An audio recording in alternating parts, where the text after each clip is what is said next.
reka mvugeho nceho nigendera. Ntabwo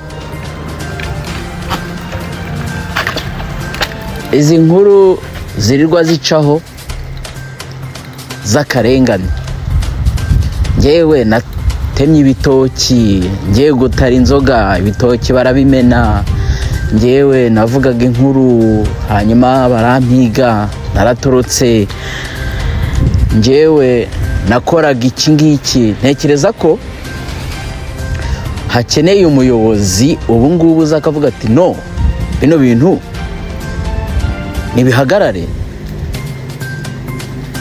akavuga ati kuko bimaze kuba viral, bimaze kuba nk'ibintu byakwirakwiye ahantu hose. Uraca hano ukumva umuturage arataka, waca hano ukumva umunyamakuru ngo aragiye, waca hano ukumva ngo umuyobozi. Ntekereza ko ari igihe cyiza ngo abayobozi b'igihugu babivugeho. Ndabyemera ibitoki guturuka kera, nk'ubu hari amakuru avuga ngo abaturage nateye urutoki rwanjye, urutoki dushoramo amafaranga menshi, wari umushinga nshaka ko uzaza winjiza amafaranga menshi ahagije. Kikaba ari igitekerezo cyawe, ukaba ari n'umushinga mwiza wakoze, ariko hakaza abantu bakakuvangira, babandi badahinga urutoki. Bamwe bahinga ibitoki bagura ibitoki bibiri, bagafata za nguvu bakazivanga n'ibitoki, bakavanga n'ibigori, bagashyiramo izo za kanyanga.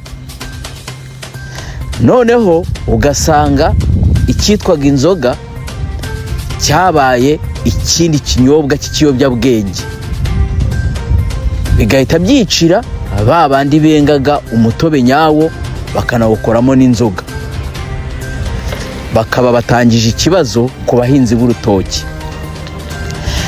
Nkaba ntekereza ko kuko ntago leta yavuga ngo bace inzoga, urwagwa, inzoga y'urwagwa, sinekereza ko babivuga kuko ni ikintu kiri mu muco w'abanyarwanda, ni ikintu kiri mu migirire y'abanyarwanda, kuko ntago wavuga ngo inzoga urayiciye kandi inzoga yaranyweye guturuka kera.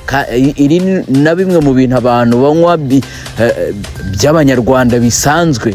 Ahubwo ntekereza ko abo bantu batagira urutoki bakora bizinesi yo gucuruza urwagwa mu cyaro cyangwa mu biturage, ariko bakarwica bagashyiramo ibindi bintu byica abaturage, bagashyiramo ibindi bintu bituma leta ibona yuko cya gicuruzwa ari kibi ku muturage ikagihagarika, sibyo? Ntekereza ko ahubwo abaturage bonyine ari bo bagomba guhaguruka bagafasha leta, bakavuga bati kanaka acuruza afite urutoki rwe, yenga urutoki, yenga inzoga nziza ya original iva mu gitoki, imwe abakurambere baso banyoko ba data banyweye. Noneho bikorohereza leta kuba yamenya umuntu udacuruza iki, inzoga ya original. Kuko nibijya mu kintu cy'akavuyo abaturage bakaririra rimwe, urumva ntibanafashe na leta kubona uwo muntu ukora ibyo bintu, kiraza kuba ari ikibazo gikomeye cyane kurusha uko cyaza kuba igisubizo. Kandi abaturage kubikora ni ukwifasha, kuko ntabwo waba utuye mu cyaro hari umuntu wenga inzoga y'ibitoki isanzwe iniryoha isanzwe abantu bose banyweye, hakaba n'undi ugura ibitoki 5, 10, 20 akavangamo ibyo bintu by'imisemburo n'ibiki byose akabiha abaturage. Noneho uvuge ngo waba utabizi, aho waba ubeshye, aho ngaho waba ubeshye. Ariko reka wenda mvuge no hari n'umusaza nabonye uvuga ngo aratabaza nyakubahwa perezida wa repubulika ngo kubera yuko ngo yakoraga amapave ngo hanyuma ngo barayasenya. Ibyo yavuze byo ndabyemera. Hari ikintu cy'abayobozi guhuza umugambi mu buryo bwo guhemukira umuturage. Ukazasanga nk'umuturage yakoze nk'ikosa kera, nubwo bahindura abayobozi bakagenda bamucomeka akaba nk'umuntu udashobora kugira ikintu na kimwe yimarira. Kuko uyu muturage nk'uko ari kubisobanura bivuga, wumva yuko hari n'inzu bamuhuguje kera bamwibye, bikurura amakimbirane hagati ye n'abayobozi. Amakimbirane aragenda arakura hagati ye n'abayobozi. Birashoboka ko icyo kintu cyakuze, bakanavuga bati niba yari afite na bizinesi yo gukora amapave, kuko uno musaza yari afite bizinesi yo gukora amapave, nayo ngo baramubwira ngo nibayamene, cyangwa sinzi niba barayakuyeho nk'uko bisobanura. Kuko ikintu cyateye umuntu ukuze nk'uriya wakoreye igihugu kujya mu muhanda akavuga ati nibashake banyice, urumva iyi video ngiye kuyikora, nishaka ibi ya nyuma abana banjye bazayireba, byanga bikunda, ni ikintu kibabaje.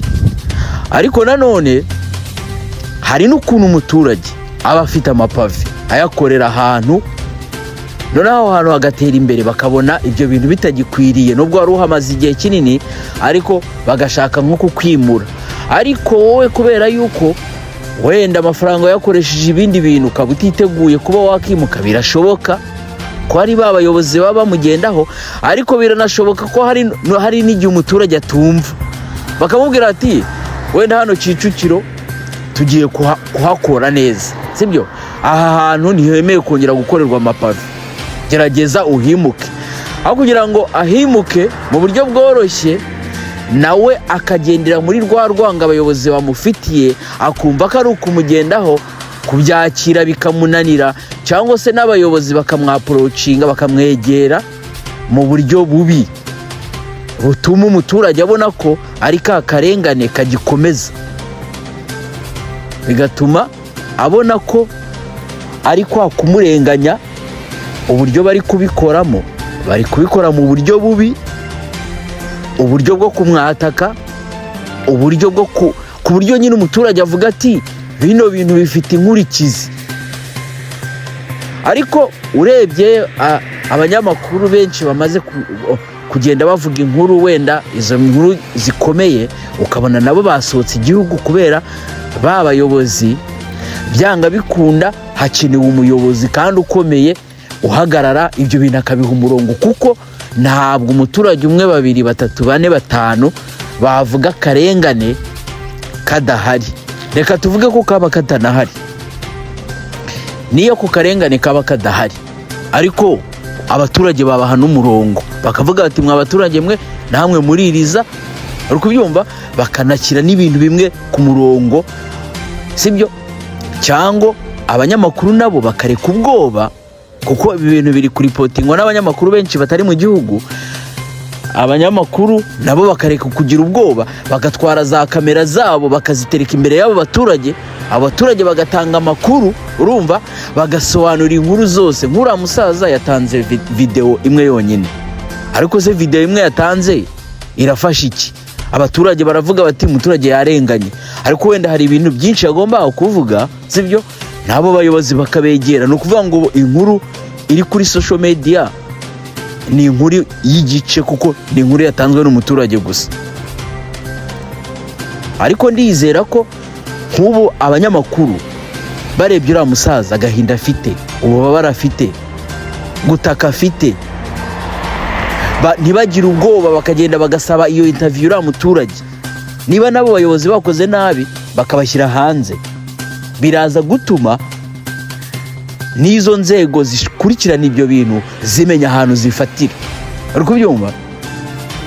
Reka noneho ngaruke ku nkuru yatangajwe na Theo Ukwezi, ivuga umukobwa umujenerali yarongoye, ngo yatashye ubukwe, ngo imodoka iramusiga, ngo asaba lifti, amaze gusaba lifti, hanyuma ngo umujenerali amutera inda, umukobwa ajya kuri Minisiteri y'Ingabo, ava kuri Minisiteri y'Ingabo, umugabo aramubwira ati nutabireka nzakugira gutya, nzakugira gutya. Byari bigeze igihe ko Theo inkuru avuga ba nyirazo, abo uwo mujenerali akamuvuga, kuko izi nkuru abantu baraza kugira ngo ni inkuru yaremye.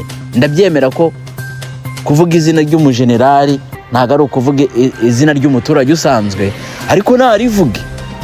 None se yaba ari umujenerali nyabaki we wicaye mu gihugu arenganya umuntu, urumva yambaye ayo mapeti? Ahubwo bamya ko Theo abantu bamugira igitangaza atinyutse akavuga izina ry'uwo mujenerali, kuko byanga bikunda uwo mujenerali avuzwe mu karubanda hari ikintu uriya muntu kizamubaho, urumva kiri pozitifu.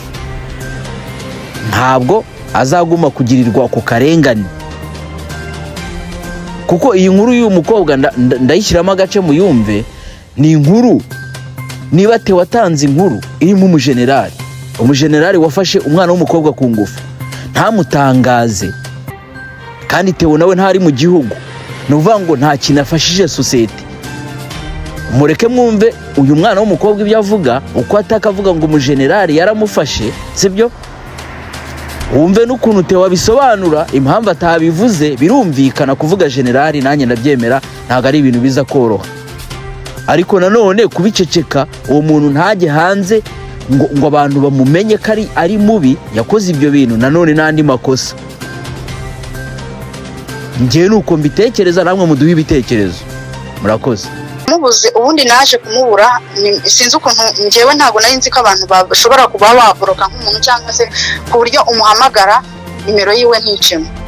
Nubwo buryo namubuzemo, kandi yari abizi ko ntwite inda, urumva yari igeze mu mezi 2 n'igice iri gusatira 3. Mubuze gutyo mu rugo bibi bibazo, baza kumenya ko ntwite, bakambaza uwayine, ariko nkatinya kuvuga kubera ko ntago nari nzi icyerekezo. Urumva sinari kuvuga ngo naha kandi ntabyibuka.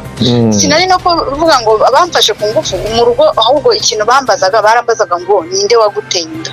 Nkabura ubwisobanuro bwo kuvuga ngo n'uyu wanenda, ese ubuza haba. Ndababwira nti simpazi, byagenze gutya na gutya umunani. Ubwo nyine byabaye ibibazo, nyine kwa kundi kurakara k'umubyeyi akagukubita ugatoroka. Ariko byize nkazamubwira ari wa mwana ushobora kwiyakira, kwihorera. Ndavuga nti ubwo umwana nakura nyine ubwo akambaza uko byagenze. Icyo gihe umwana yangana gute wenda? Icyo gihe ujyayo n'iryari? No, sinamenye ikintu ashatse kumbwira. Arangije arambwira ngo genda ngo wicare ngo tuze, ngo nakubwiye ngo kutazongera ngo sinshaka ko nteza ibibazo. Ndamubwira ni se wafashije umwana wawe basi ngiye ukandika. Arangije arambwira ngo genda ngo wicare tuze.